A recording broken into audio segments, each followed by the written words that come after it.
Welcome back to Vintage Family Recipes. Tonight we're going to make rice pudding with peaches. I have two recipes for this. I have a super simple recipe and then I have a more detailed recipe. Tonight we're going to make the super simple, and then in a couple of weeks I'll make the really detailed one that is my grandmother's. That is amazing, but I haven't made it in a very long time. In fact, I couldn't even find the recipe. I had to email my mom and be like, Mom, would you send me Graham's rice pudding recipe? She's like, sure, I can do that for you. And she did. So I'm gonna make it at least once before I show it to y'all, because the last thing I want to do is show you a mushy rice pudding with peaches. So tonight's is super simple compared to my mom's. I've done so much of the prep work before, it's gonna be really easy. This is also actually a recipe for 1 or 2. It uses a 5x7 baking pan. If you decide that you want to make it bigger, you can double the recipe. It's not that hard to do. I will put the recipe in the description as always. I've already cooked my 1 cup of rice. You can actually use like day-old rice or 2-day-old rice. It doesn't have to be fresh and it doesn't have to be fancy. I actually used this. I was out of rice, so I had to stop at the store, and I bought minute rice. That's all I'm using is jasmine rice, 5-minute minute rice. Actually, it takes 6 minutes in the microwave. So I have my milk, which is 3/4 cup. I have my cinnamon and nutmeg, a 1/8 of a teaspoon of nutmeg, a 1/4 of a teaspoon of cinnamon. I'm going to dump that in. I have 3 tablespoons of sugar and a 1/4 of a teaspoon of salt. I'm going to add that. Last but not least, a single egg whisked with my vanilla, and my vanilla is a 1/2 a teaspoon.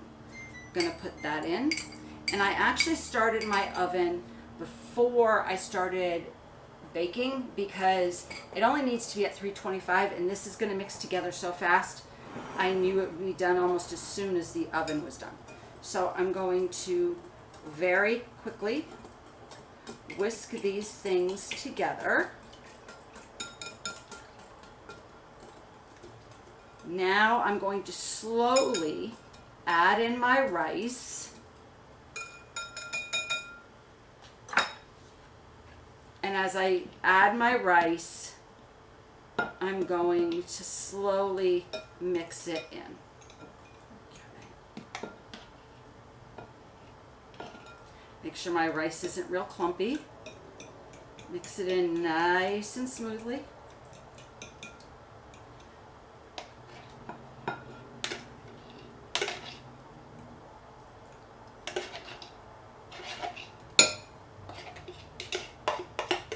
Last of my rice out of the pan.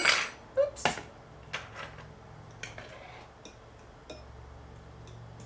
There we go.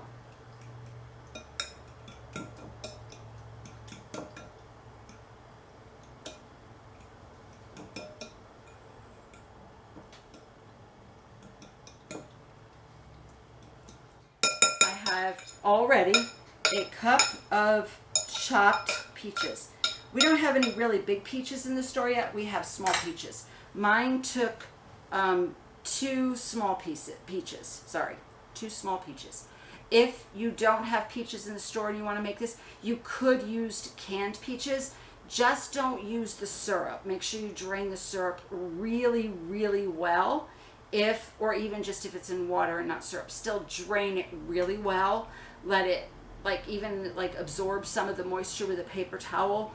Don't let the juice stay in with the peaches if you're using a can of peaches. So I'm going to add my cup of chopped peaches, fresh chopped peaches in this case. If you have large peaches available, you're probably only going to need 1. So now I've mixed in my peaches, and I'm going to pour it in the 5x7 pan. And it's going to fill up the pan pretty well. It's supposed to, right? If you're afraid it's going to bubble over in your oven, just put a piece of, oops, like that. Put either a piece of tin foil under it or put it on a baking sheet. I am going to put it on one of my baking sheets so that if it spills over, it just spills onto the baking sheet and not onto the bottom of my stove. I'm going to put it in the pan before I put the water in because I want to make sure that I don't put too much water in with the pan so it doesn't come up and over.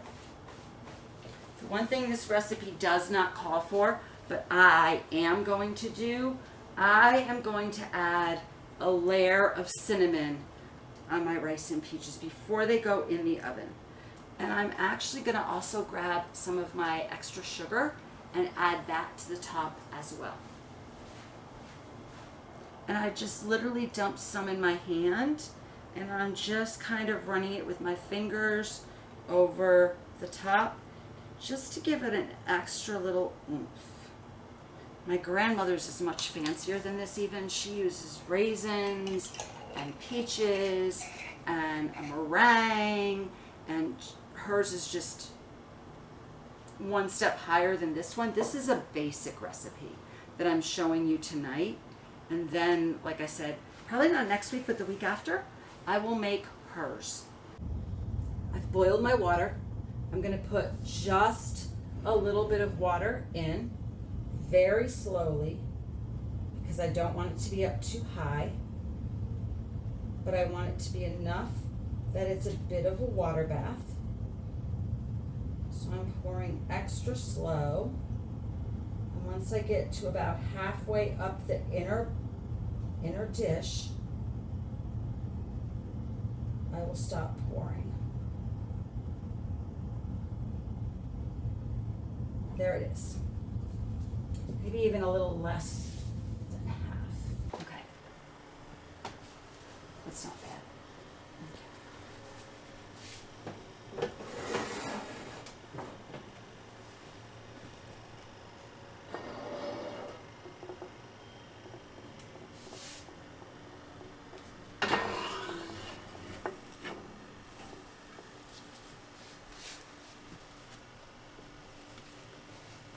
Push slow so I don't spill water.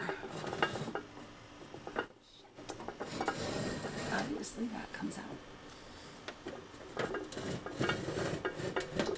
There we go. Okay. We're going to check it and take it out of the oven.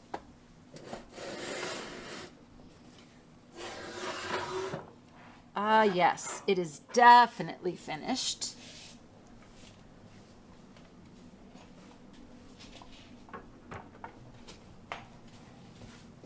We are ready to try the rice pudding with peaches. So here we go. I'm gonna do a nice scoop. Just give me like half of that. Okay. There we go. I haven't had this in, I can't even tell you the last time. I don't think you've ever had it.